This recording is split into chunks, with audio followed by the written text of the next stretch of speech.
സുഹൃത്തുക്കളുടെ പണം വാങ്ങിയിട്ട് 2 മാസം കൊണ്ട് വാങ്ങിയതാണ്. 6 മാസമായി. ഇപ്പൊ പലിശയില്ല, മുതലുമില്ല. അത് വാങ്ങിച്ചത് നിങ്ങൾ എന്റെ പ്രതിയാണ്. കൈകാര്യം ചെയ്യണോ അതോ ഭീഷണിപ്പെടുത്താൻ മതിയോ? ആദ്യം ഒന്ന് പറഞ്ഞു നോക്കാം. ഇതിലേക്ക് നമുക്ക് ചെറുതായിട്ടൊന്ന് കൈകാര്യം. അത് വിചാരിച്ച് ഇങ്ങനെ ബേജാറാവണ്ട. 5 10 കേസല്ലേ, അത് ഞാൻ തരാം.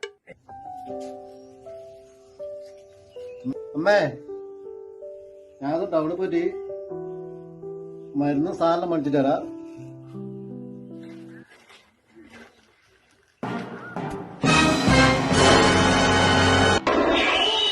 നേരെ പോകുന്ന മോനെ കുറിച്ച് സുഖലായിട്ട് എന്റെ പൈസ തരാണ്ട് മോനെ ഏടി പോവില്ല.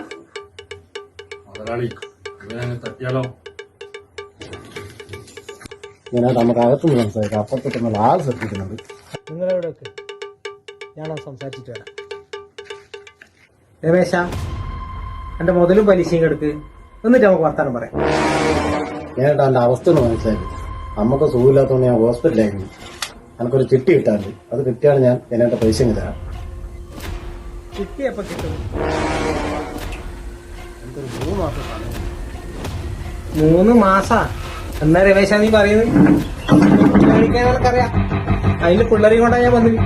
ഷിജു, ഷാജി,